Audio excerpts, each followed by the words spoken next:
Seri 3 Pelangi di Langit Singasari. Sepasang ular naga di satu sarang. Cerita, Esa Mintarja. Audiobook, novel silat. Bab 63. Serentak keempat orang, yang dipimpin oleh Kiai Dulang itu berloncatan. Seolah-olah dengan tiba-tiba saja Mahisa Murti dan Mahisa Pukat telah berada di dalam kepungan keempat orang itu. Bersedialah untuk mati, terdengar Kiai Dulang menggeram. Mahisa Murti dan Mahisa Pukat termangu-mangu sejenak. Namun kemudian terdengar jawaban Mahisa Pukat. "Hi, apakah yang kalian kehendaki?" Kiai Dulang menggeretakkan gigi. Nampaknya kedua anak muda itu seperti sedang bermain-main. Keduanya sama sekali tidak nampak gentar atau setidak-tidaknya bersungguh-sungguh. Dengan kasar Kiai Dulang membentak. "Kami akan membunuhmu." Tiba-tiba saja kedua anak-anak muda itu tertawa. Mahisa Murti bertanya di sela-sela derai tertawanya. "Kenapa baru sekarang?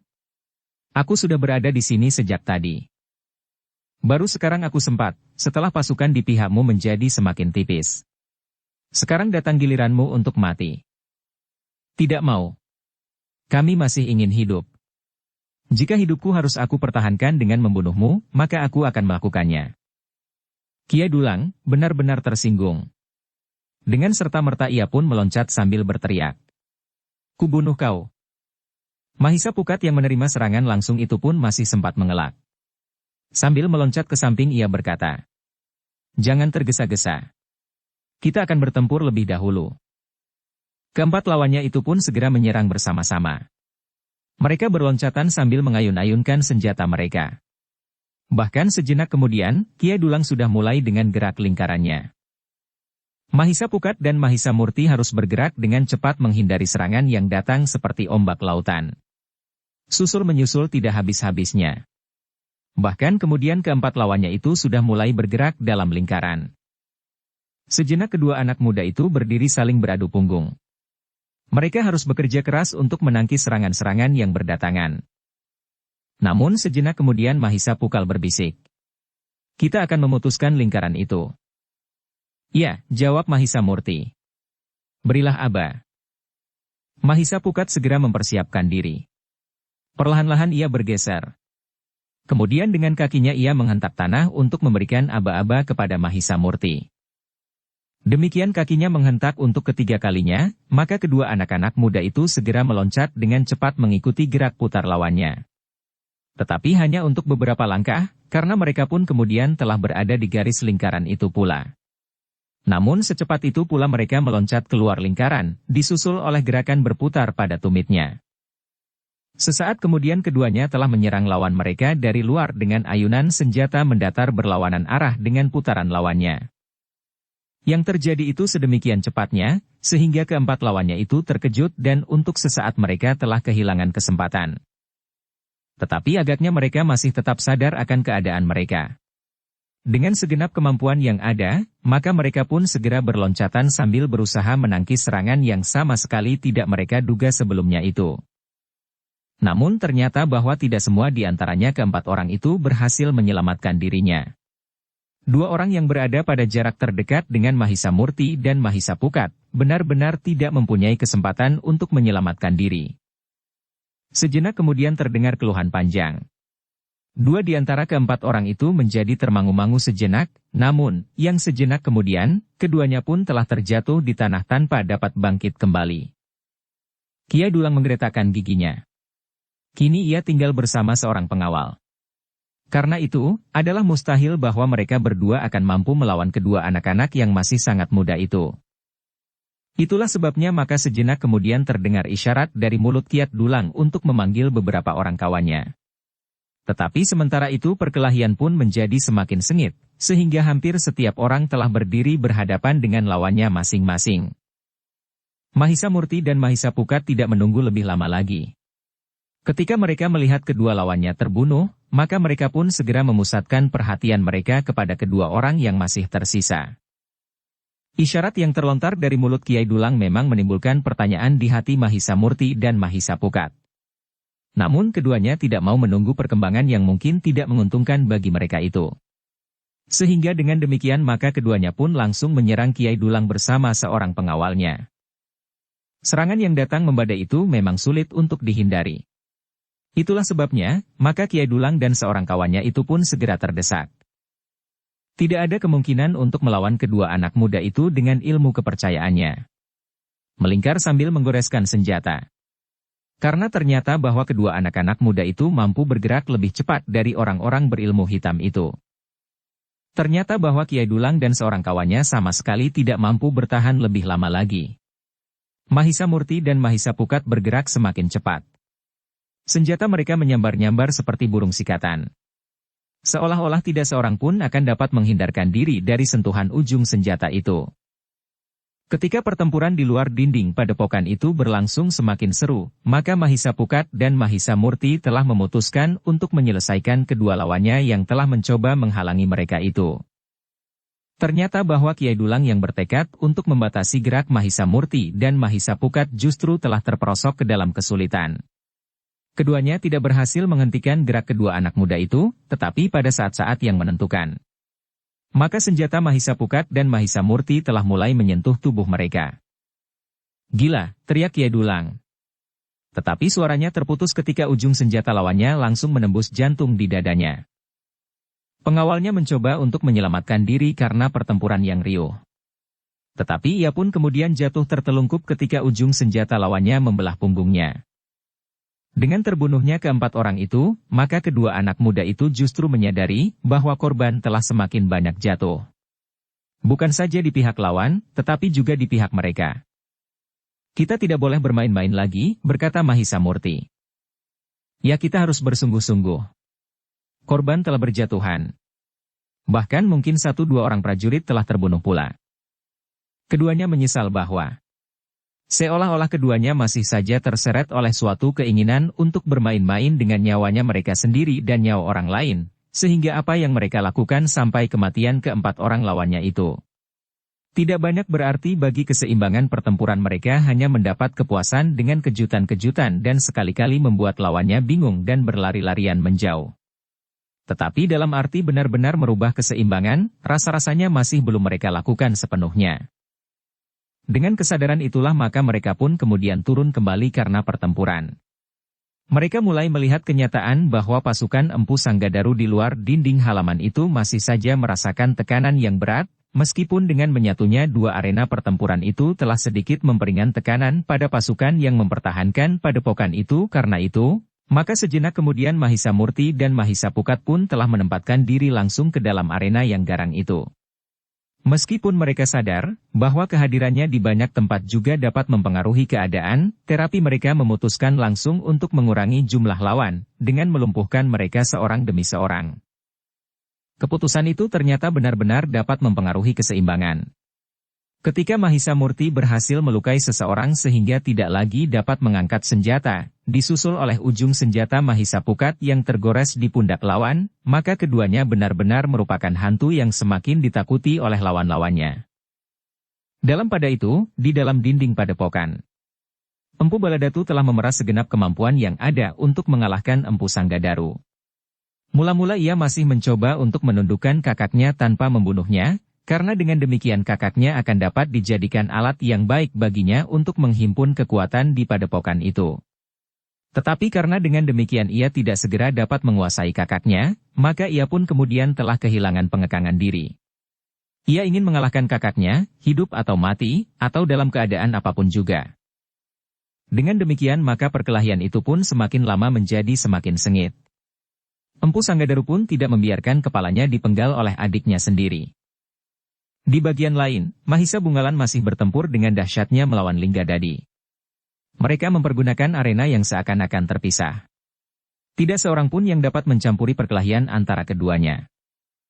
Orang-orang Mahibit yang datang dengan bangga di bawah pimpinan Linggadadi menjadi heran, bahwa di padepokan itu ada juga orang yang mampu mengimbangi lawannya.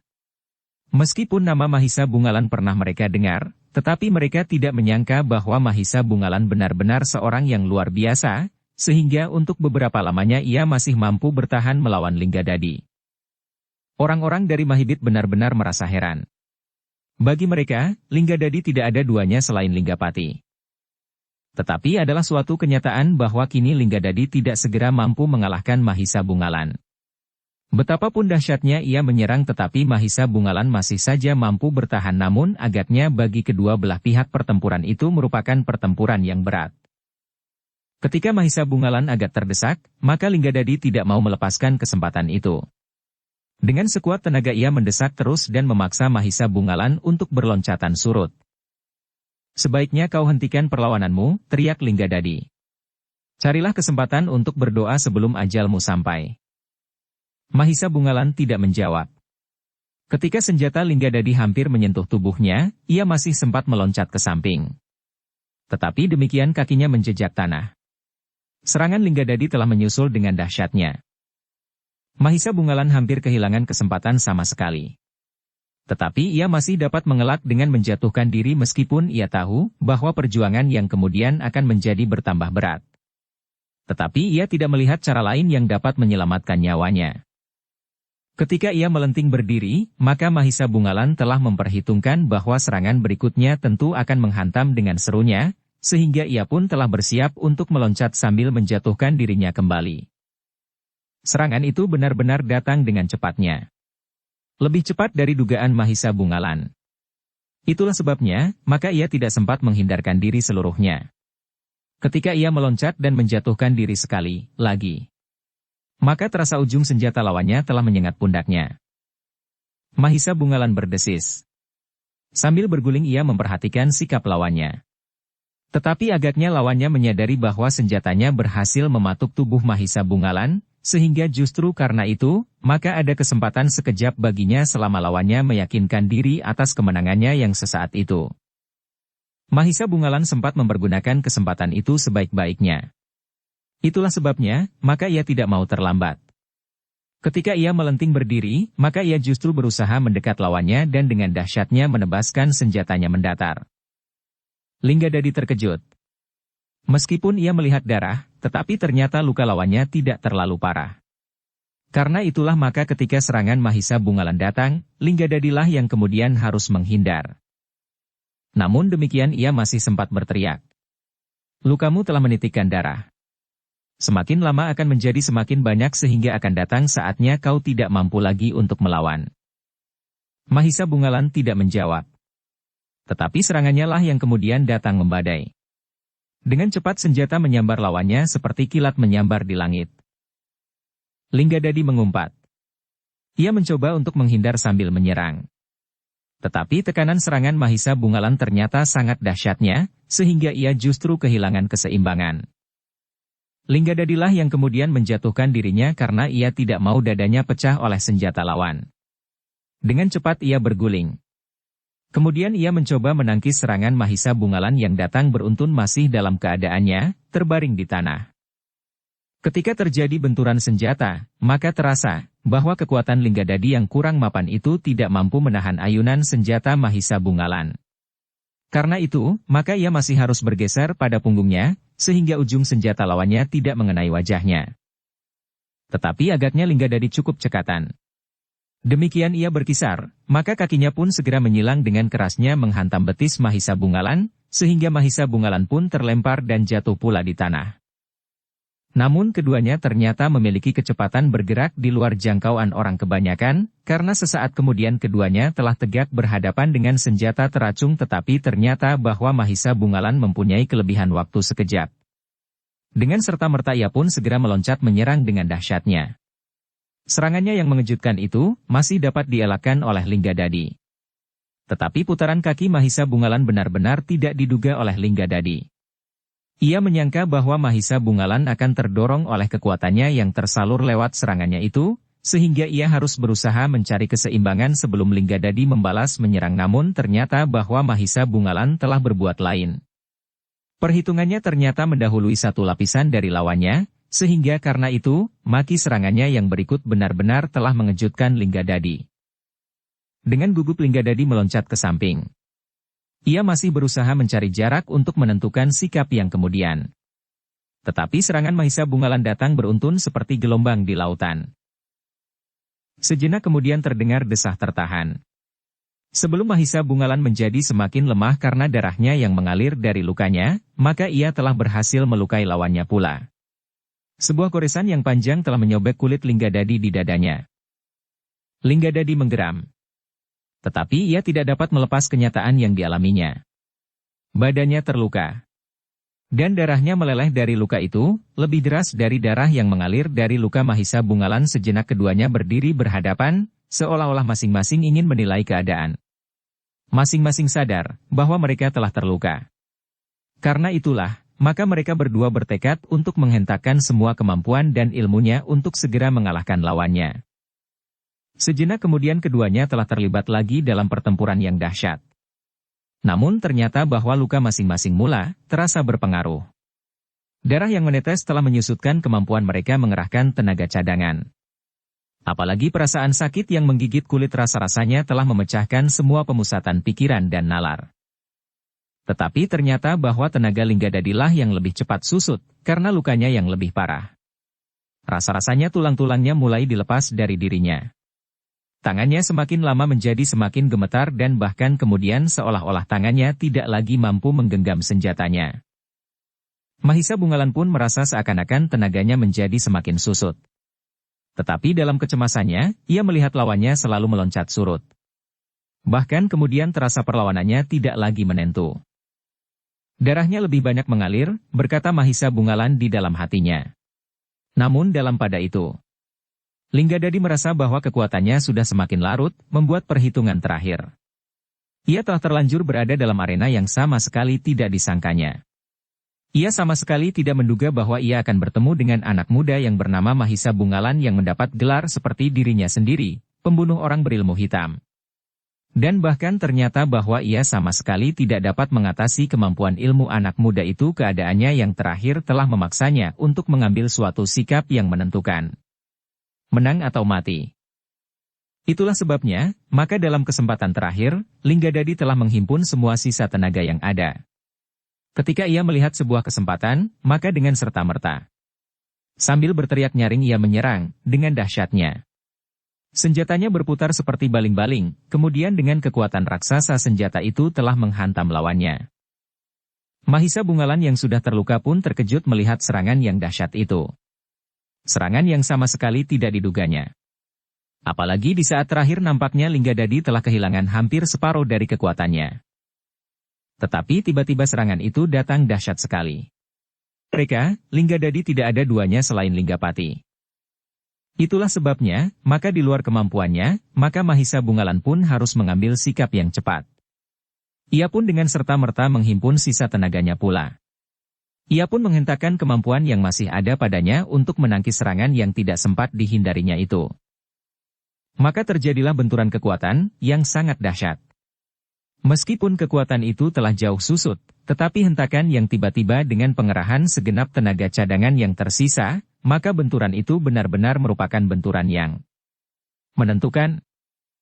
Terdengar dentang senjata beradu dengan kerasnya sehingga bunga-bunga api berloncatan dalam cahaya bulan yang semakin rendah di ujung barat. Kemudian disusul oleh keluhan yang tertahan dan tubuh yang terlempar jatuh terbanting di tanah. Beberapa langkah dari benturan itu, Linggadadi jatuh terlentang. Senjatanya terlepas dari tangannya. Sedang dari lukanya mengalir darah yang bagaikan tidak akan kering. Nafasnya yang terengah-engah kadang-kadang terputus untuk beberapa saat dan tarikan yang kemudian sama sekali sudah tidak teratur lagi.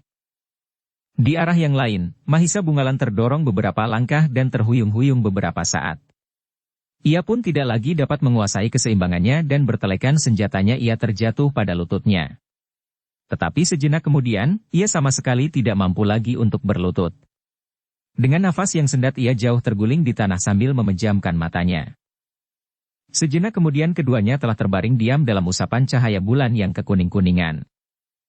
Beberapa orang melihat akibat dari benturan itu menjadi berdebar-debar. Beberapa orang Mahibit ingin berlari-lari melihat Linggadadi. Tetapi ternyata lawan-lawan mereka pun telah menahan dengan sekuat tenaga, agar orang-orang Mahibit tidak berbuat curang terhadap Mahisa Bungalan yang terbaring pula. Tetapi orang-orang dari Padepokan Empu Sanggadaru pun tidak dapat segera mendekati Mahisa Bungalan karena lawan-lawan mereka pun selalu menghalang-halangi. Dalam pada itu Empu Baladatu benar-benar tidak menduga bahwa serangan yang dianggapnya tidak akan mendapat rintangan yang berarti itu telah mengalami banyak kesulitan. Ia sama sekali tidak mengerti. bahwa ada sepasukan prajurit Singasari pilihan dan cantrik-cantrik yang terlatih baik berada di antara pasukan Empu Sanggadaru. Meskipun pasukan Empu Baladatu sendiri telah ditempa dengan sejauh-jauh dapat dilakukan, namun menghadapi prajurit-prajurit pilihan, orang-orangnya ternyata banyak mengalami kesulitan.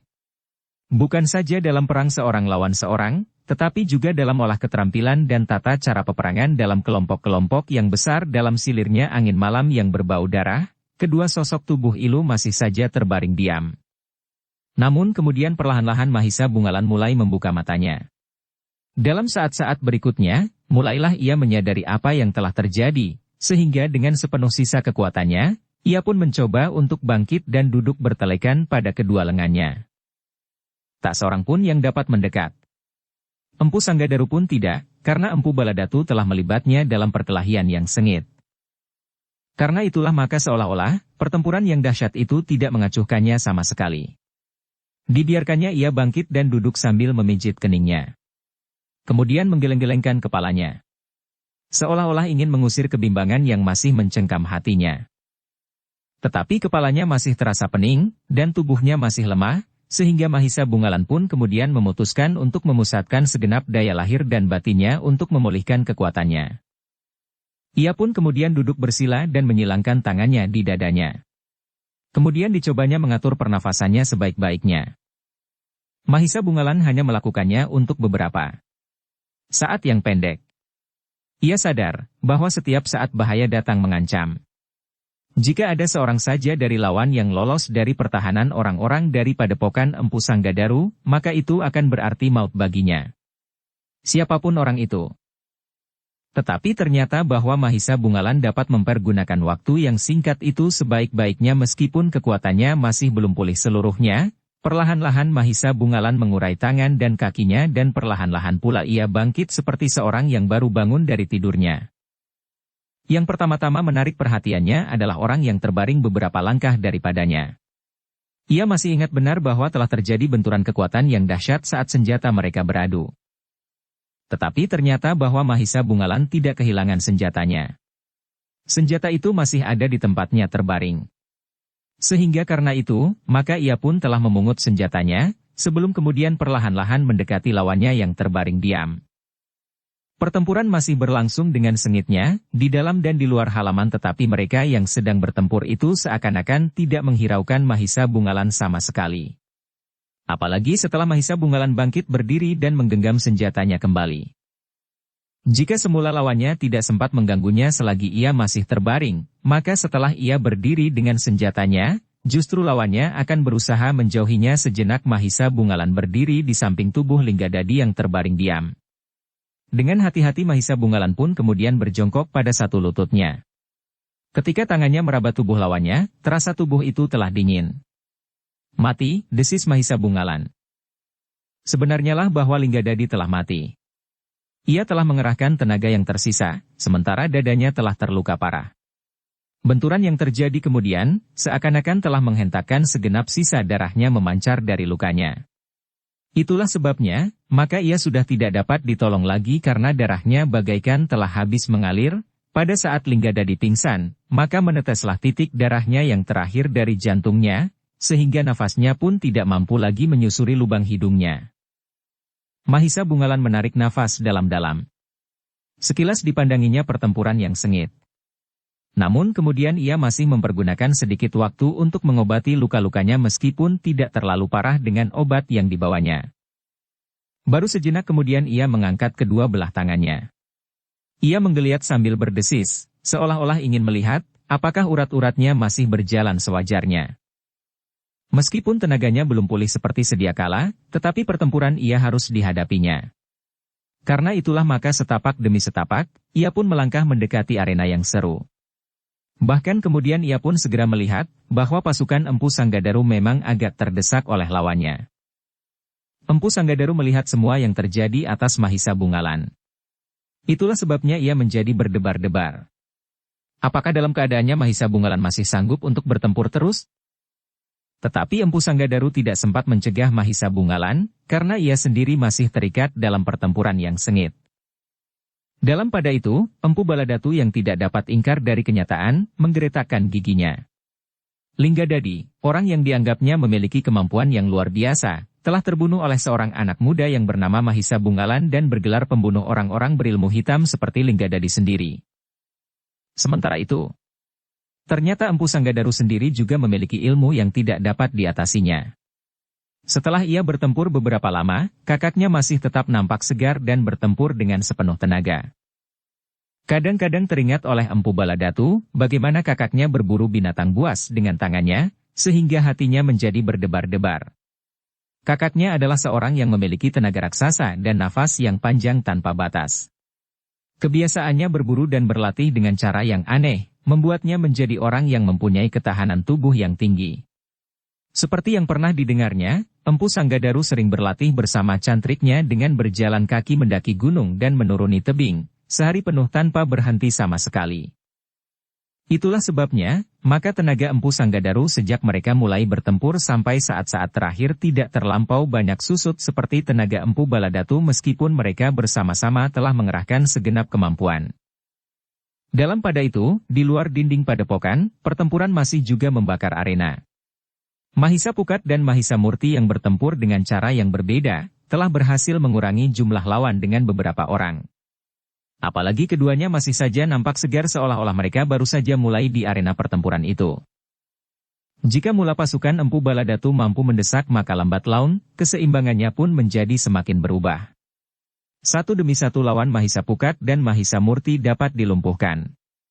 Bahkan selain keduanya, para prajurit Singasari pun satu-satu dapat menyingkirkan lawan mereka pula, meskipun di bagian lain, orang-orang padepokan Empu Sanggadaru yang kurang terlatih juga mengalami banyak kesulitan. Untunglah bahwa para prajurit dan para cantrik yang terlatih selalu berusaha untuk membantu mereka yang mengalami kesulitan. Dalam pada itu, Mahisa Pukat dan Mahisa Murti benar-benar merupakan hantu yang menakutkan. Seolah-olah keduanya menjadi penentu bagi datang maut. Siapa yang telah menarik perhatiannya, maka orang itu seakan-akan sudah pasti akan mengalami bencana. Karena itulah, maka setiap orang di dalam pasukan lawan, berusaha untuk menjauhi kedua anak muda itu. Jika ia maju setapak demi setapak mendekati seseorang, maka itu adalah pertanda bahwa maut sudah siap untuk menjemput orang itu. Tetapi tidak seorang pun yang mampu mencegahnya.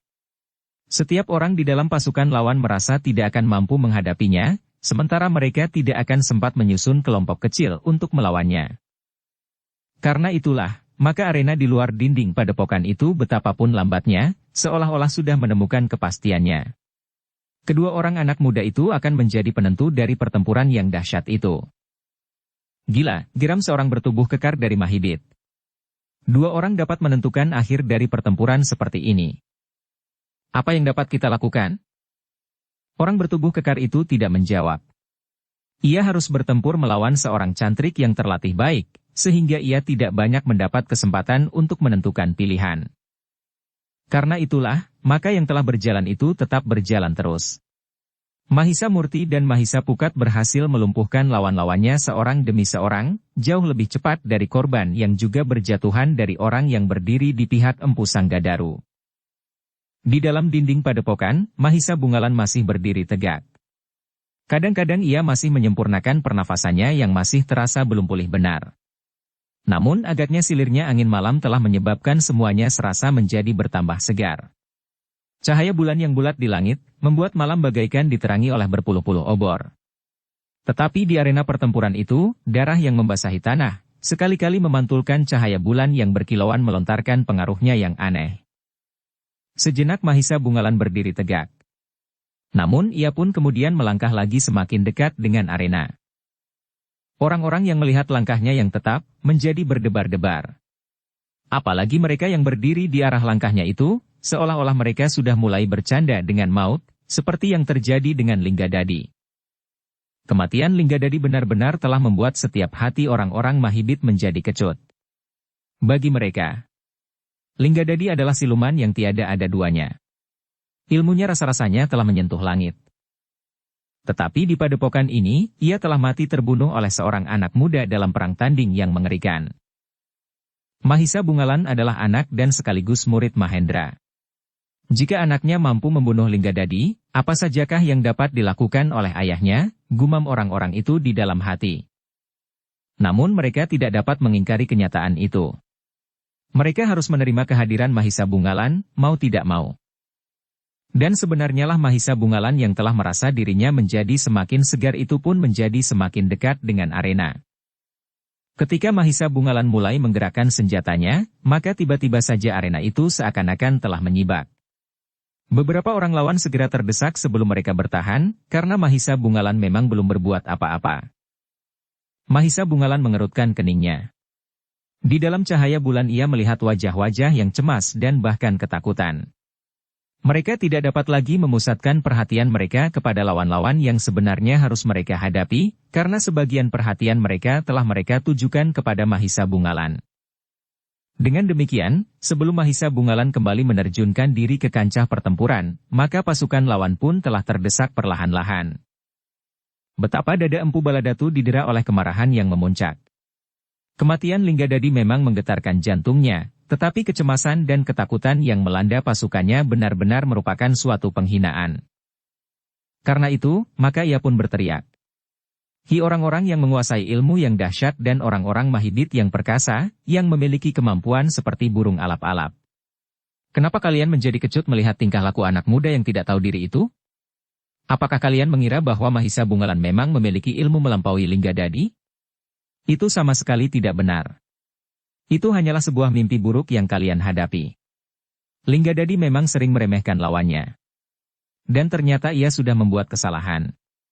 Ia tidak menyangka bahwa Mahisa Bungalan adalah seorang yang licik, yang memanfaatkan setiap kelemahan lawannya, tanpa mengingat harga diri dan kejantanan. Empu Baladatu tidak dapat melanjutkan kata-katanya, karena serangan Empu Sanggadaru yang justru bagaikan membadai. Namun demikian, Mahisa Bungalan telah mendengar dan mengerti maksudnya. Sehingga karena itulah, maka ia pun kemudian perlahan-lahan melangkah mendekat sambil berkata, Empu Sanggadaru, jika Empu tidak berkeberatan, serahkanlah Empu Baladatu kepadaku. Aku ingin melihat, apakah guru segala ilmu hitam itu mampu membuktikan kata-katanya. Persetan, teriak Empu Baladatu. Aku sudah bersedia digelari pembunuh orang-orang berilmu hitam, bukan karena aku merasa kuat dan tidak terlawan. Tetapi semata-mata karena aku ingin menyatakan betapa bencinya aku kepada ilmu yang sama sekali tidak berperikemanusiaan itu. Karena itu, biarlah aku mencoba, apakah aku benar-benar akan tetap mempergunakan gelar itu setelah aku bertemu dengan guru dari segala macam ilmu hitam itu. Empu Baladatu menggeretakkan giginya tetapi Empu Sanggadaru yang menyerangnya terus berkata, biarlah anak muda. Ia adalah adikku. Aku ingin mengajarnya agar ia sedikit mengenal sopan santun, seperti aku mengajarinya di masa kanak-kanak. Aku memang sering mencubitnya, atau menarik telinganya jika nakal. Sekarang, aku akan memperlakukannya seperti itu. Gila. Aku bukan anak-anak lagi. Aku akan membunuhmu. Itulah kenakalanmu sekarang, jawab Empu Sanggadaru. Empu Baladatu menjadi semakin marah. Tetapi ia tidak dapat berbuat apa-apa. Kemarahannya sudah tersalur sepenuhnya pada tata gerak dan serangan-serangannya. Tetapi Empu Sanggadaru pun telah mengerahkan segenap kemampuannya pula, sehingga Empu Baladatu masih belum berhasil menguasainya. Bahkan ternyata bahwa Empu Sanggadaru mempunyai ketahanan jasmaniah yang lebih baik karena latihannya yang meskipun tidak terlampau berat, terapi selalu dilakukannya pada saat-saat tertentu. Dalam pada itu pertempuran pun menjadi semakin seru. Tetapi di beberapa bagian dari arena itu, telah terjadi perubahan. Orang-orang Mahidit yang kehilangan Linggadadi seolah-olah tidak lagi mempunyai kepercayaan bahkan kepada dirinya sendiri bahwa mereka masih akan mampu bertahan. Itulah sebabnya. Maka pada bagian-bagian tertentu, pasukan Empu Baladatu telah mulai terdesak. Meskipun Mahisa Bungalan masih belum ikut langsung terjun ke arena. Demikian pula yang terjadi di luar dinding padepokan. Mahisa Pukat dan Mahisa Murti yang tidak lagi bermain-main, telah membuat setiap lawan mereka menjadi berdebar-debar. Mereka telah dapat menilai betapa tinggi ilmu kedua anak-anak muda itu. 2-3 orang yang berhasil melepaskan diri dari lingkungan pertempuran yang riuh itu mencoba untuk menyusun diri dalam kelompok-kelompok kecil untuk menghadapi kedua anak muda itu. Tetapi menghadapi kelompok-kelompok kecil yang demikian, keduanya itu pun bertempur berpasangan. Maka kelompok kecil itu sama sekali tidak mampu lagi untuk menahan keduanya. Dengan demikian, maka lambat laun, semakin jelaslah keseimbangan di kedua arena pertempuran itu. Tidak banyak kesempatan lagi bagi Empu Baladatu. Rencananya untuk menyelenggarakan korban terbesar menjadi semakin buram. Yang lebih banyak menitikkan darah adalah justru orang-orangnya yang salah menilai lawan, sehingga pada benturan yang pertama mereka telah memberikan korban terlampau banyak. Kematian Linggadadi adalah suatu isyarat bahwa kematian akan menyusul lebih banyak lagi. Dan bahkan mungkin, tanpa dapat dihitung. Ketika bulan yang bulat di langit menjadi semakin rendah di sebelah barat, maka pasukan Empu Baladatu yang terdiri dari orang-orangnya yang terpilih, orang-orang dari Padepokan Serigala Putih dan Macan Kumbang, orang-orang dari Mahibit, telah tidak mempunyai harapan lagi untuk menang. Kekalahan yang mutlak nampak menjadi semakin dekat di hadapan hidung mereka. Orang-orang dari Mahibit yang berangkat dari padepokannya yang tersembunyi dengan dada tengadah, karena mereka merasa mendapat kesempatan untuk menunjukkan kelebihan mereka, baik dari orang-orang Padepokan Empu Sanggadaru, maupun dari pasukan Empu Baladatu yang lain, harus melihat kenyataan. Terlebih lagi setelah Linggadadi menemui ajalnya. Dalam pada itu, kemarahan yang membakar jantung telah mendorong Empu Baladatu untuk memeras segenap kemampuan yang ada padanya. Namun ia sama sekali tidak mampu memaksakan kehendaknya karena Empu Sanggadaru pun telah bertempur dengan segenap kekuatan yang ada padanya untuk mengalahkan adiknya.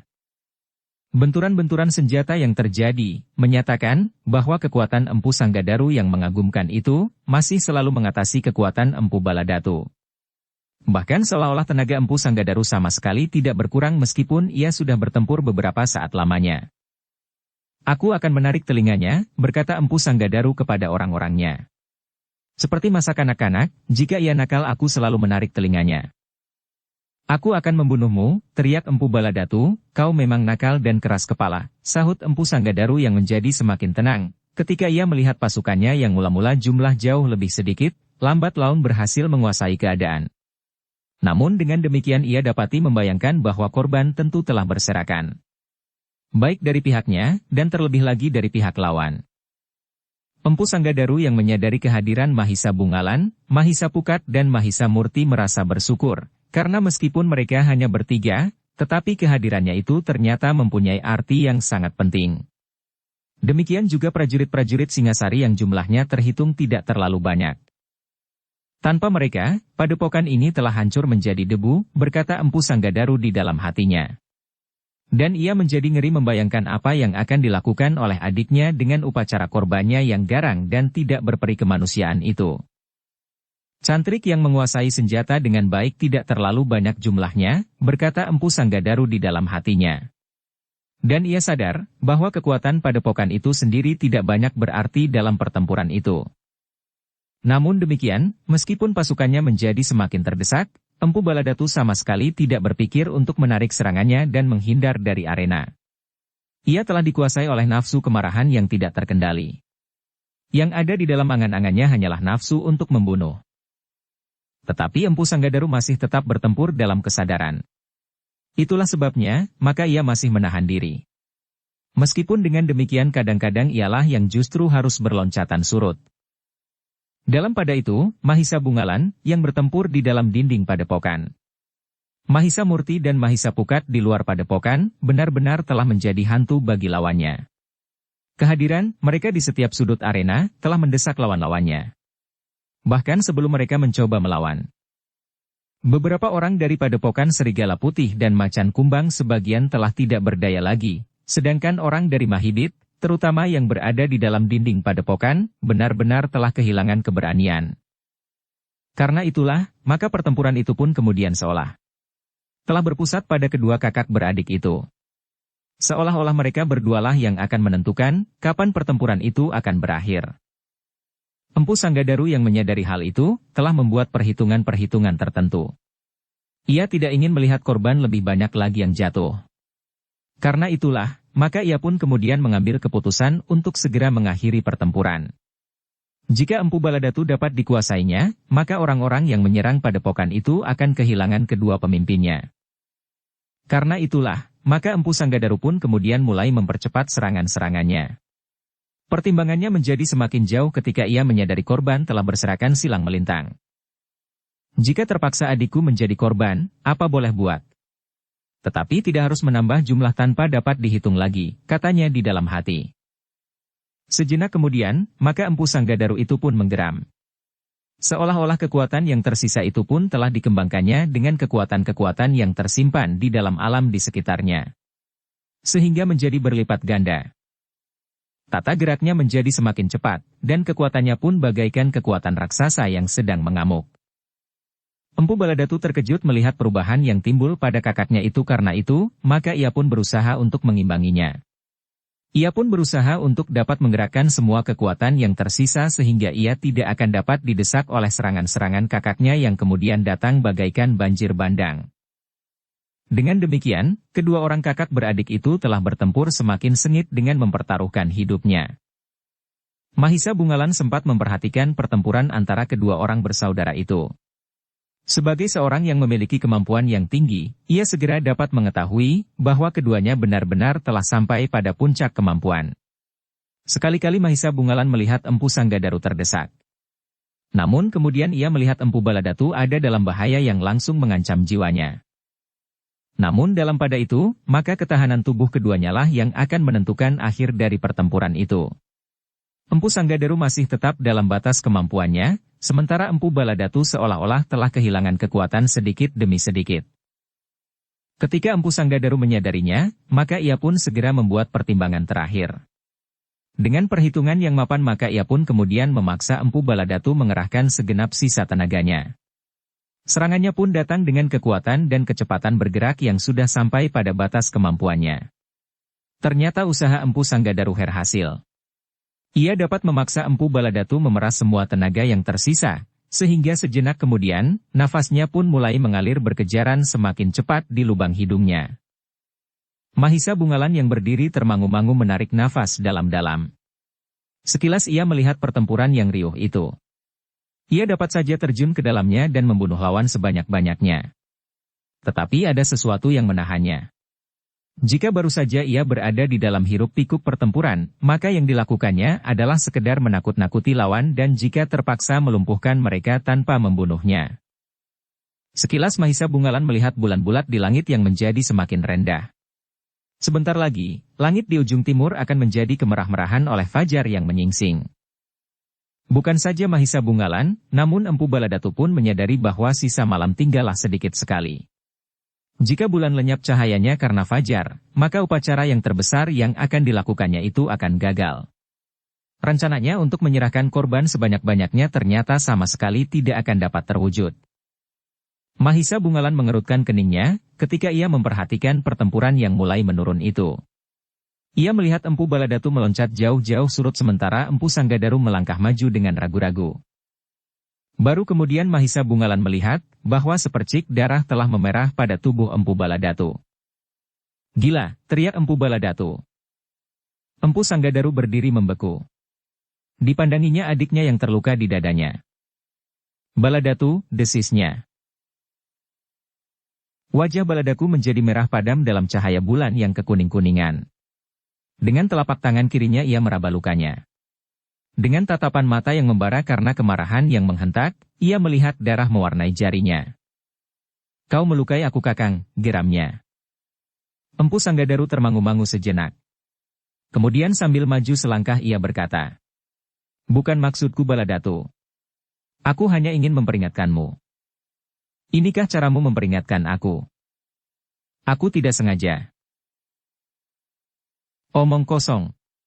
Kau akan membunuh aku." Ia berhenti sejenak, lalu. "Daripada aku mati karena tanganmu, lebih baik aku sajalah yang membunuhmu. Kau sudah tua. Kau sudah cukup banyak makan garam. Karena itu, biar sajalah kau mati." Empu Sanggadaru termangu-mangu tetapi ia masih tetap berhati-hati, betapapun hatinya dicengkam oleh keraguan-raguan. Empu Baladatu yang sudah menjadi semakin lemah itu masih saja tidak melihat kenyataan yang dihadapinya. Karena itu, maka dengan serta-merta ia meloncat menerkam kakaknya yang sedang memperhatikannya dengan hati yang berdebar-debar. Serangan itu sangat mengejutkan.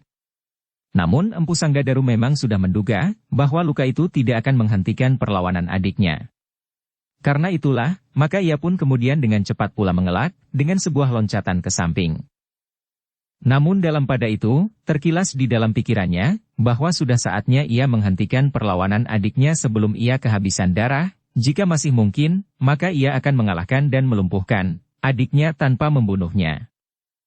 Karena itulah, ketika Empu Baladatu gagal mengenainya, Empu Sanggadarulah yang menyerang dengan garangnya. Ia meloncat menyusul arah serangan adiknya. Dengan ayunan tangan kirinya ia menghantam punggung Empu Baladatu yang sedang berusaha mencapai keseimbangannya kembali. Serangan secepat itu, sangat sulit dihindari oleh Empu Baladatu dalam keadaannya. Ia telah mengerahkan segenap sisa tenaganya untuk menyerang, sehingga darahnya bagaikan ditekan keluar dari luka. Itulah sebabnya, maka serangan Empu Sanggadaru itu langsung telah mengguncang seisi dadanya bagaikan rontok.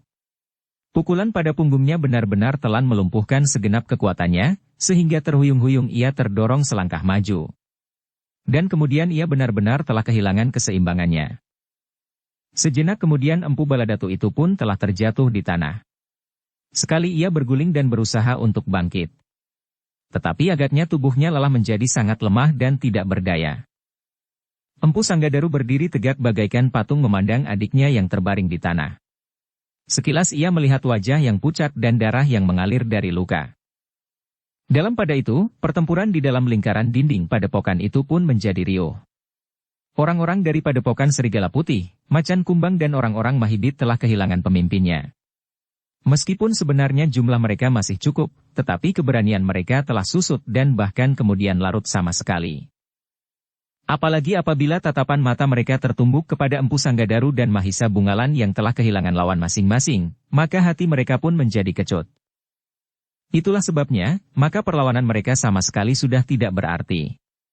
Bahkan tiba-tiba saja tanpa diketahui di antara mereka terdengar seorang yang kemudian disahut oleh beberapa orang yang menjalar dengan cepatnya. Lari, lari, lari. Terjadilah kekisruhan di seluruh arena di dalam dinding padepokan. Orang-orang yang kehilangan pemimpinnya itu berlari-larian tanpa arah. Mereka berusaha untuk menyelamatkan diri masing dari ujung senjata orang-orang dari padepokan Empu Sanggadaru. Beberapa orang berhasil meloncati dinding padepokan sambil berteriak-teriak sehingga teriakan mereka telah mengejutkan orang-orang yang bertempur di luar dinding. Sejenak kekisruhan itu pun mengejutkan orang-orang yang bertempur di luar. Yang sebenarnya masih cukup seru. Orang-orang dari padepokan Serigala Putih, Macan Kumbang dan orang-orang Mahibit sebenarnya masih cukup kuat untuk mendesak lawannya meskipun kedua orang anak-anak muda bertempur bagaikan hantu itu tetap merupakan lawan yang sangat berat tetapi orang-orang yang berlari-larian dari dalam dinding telah menghentakkan mereka. Apalagi ketika mereka mendengar teriakan. Linggadadi terbunuh. Kemudian disambut. Empu Baladatu mati. Maka mereka yang berada di luar dinding padepokan Empu Sanggadaru itu pun seolah-olah telah kehilangan pegangan. Mereka tidak dapat mempertahankan diri lagi untuk bertempur terus, sehingga karena itu. Maka mereka pun mulai berpencaran. Beberapa orang prajurit dan cantrik masih berusaha mengejar mereka dan berhasil menangkap beberapa orang. Tetapi yang lain pun segera menyelinap dan hilang di dalam kegelapan. Sejenak kemudian, arena yang hiruk-pikuk itu menjadi sepi. Yang ada kemudian adalah para prajurit Singasari, para cantrik dan orang-orang yang berada dalam lingkungan padepokan Empu Sanggadaru. Beberapa orang prajurit masih sibuk mengurus beberapa orang yang tertawan. Yang lain langsung menangani kawan mereka yang menjadi korban, terutama yang terluka dan masih dapat diharapkan hidup terus dalam pada itu, Empu Sanggadaru berlutut di dekat adiknya terbaring. Di sampingnya Mahisa Bungalan pun berlutut pula dengan wajah yang tegang. Ia masih hidup, berkata Empu Sanggadaru. Mungkin masih dapat diobati. Aku yakin, ketahanan tubuhnya sangat tinggi, sehingga ia masih akan dapat bertahan. Empu Sanggadaru pun kemudian memerintahkan seorang kepercayaannya untuk menyediakan obat-obatan yang akan dipergunakan untuk mengobati adiknya yang terluka parah itu. Beberapa saat kemudian Mahisa Pukat dan Mahisa Murti pun telah datang mendekati kakaknya. Sejenak mereka memandang Empu Baladatu yang terbaring. Kemudian dengan perlahan-lahan Mahisa Pukat bertanya. Bagaimana dengan orang itu? Ia adalah Empu Baladatu. Adik Empu Sanggadaru sendiri. Mahisa Pukat dan Mahisa Murti menganggukkan kepalanya. Mereka pun pernah mendengar nama itu. Apakah lukanya parah? Bertanya Mahisa Murti. Cukup parah, jawab Mahisa Bungalan. Empu Sanggadaru sedang berusaha untuk mengobatinya. Pertolongan pun segera diberikan kepada Empu Baladatu. Tubuhnya yang lemah itu pun kemudian dibawa masuk ke dalam padepokan, sementara orang-orang lain sibuk mengurus tawanan, mengurus kawan dan lawan yang terluka. Sedangkan yang lain mengumpulkan korban-korban terbunuh di dalam peperangan itu. Suasana duka telah meliputi padepokan itu. Beberapa orang yang kehilangan sanak kadang, menggeretakkan giginya dan seolah-olah ingin melepaskan dendamnya kepada tawanan yang ketakutan. Tetapi para prajurit Singasari telah menahan dan memperlakukan para tawanan seperti yang seharusnya, karena mereka adalah justru prajurit. Itulah salahnya, geram seorang yang kehilangan adiknya. Jika di sini tidak ada para prajurit itu, kita akan membantai setiap orang yang tertangkap. Empu Sanggadaru tidak akan membenarkan, sahur yang lain. Kita dapat minta dan agak mendesak. Tetapi terhadap prajurit-prajurit itu, kita tentu tidak akan dapat berbuat apa-apa. Tetapi seorang yang agak tua berkata, tanpa prajurit-prajurit itu kitalah yang akan menjadi tawanan. Dan seperti yang kau katakan, kita memang akan dibantai dan dijadikan korban pada upacara ngeri yang dilakukan oleh orang-orang berilmu hitam di saat purnama naik. Kawannya yang mendendam itu berdesis. Apakah benar begitu? Kau ingin mencoba bertemu lagi dengan mereka tanpa prajurit Singasari? Orang itu termangu-mangu sejenak. Namun kemudian ia pun menggeleng. Tidak. Kawan-kawannya tidak menyambung lagi. Tetapi mereka pun menyadari betapa dahsyatnya pertempuran yang baru saja terjadi. Tanpa prajurit Singasari, maka padepokan itu tentu akan hancur, dan upacara yang mengerikan itu akan berlangsung tanpa dapat dicegah lagi. Tetapi kini, mereka yang berada di padepokan itulah yang berhasil mengusir musuhnya. Bahkan mereka dapat menawan beberapa orang selain yang terbunuh. Di antara mereka yang terbunuh adalah Linggadadi, dan yang tertawan adalah Empu Baladatu yang terluka parah. Dalam pada itu, Empu Sanggadaru sedang sibuk dalam usahanya menolong jiwa adiknya. Beberapa orang yang memiliki pengetahuan tentang pengobatan telah dipanggil dan bersama-sama berusaha untuk mengobati Empu Baladatu yang nampaknya benar-benar terluka parah. Usahakan agar ia hidup, desah Empu Sanggadaru. Mereka, Linggadadi tidak ada duanya selain Linggapati. Orang-orang yang berusaha mengobati itu pun mencoba dengan sepenuh kemampuan yang ada, karena mereka melihat bahwa Empu Sanggadaru telah minta dengan sungguh-sungguh. Meskipun Empu Baladatu telah berusaha membunuhnya, namun ia adalah adiknya.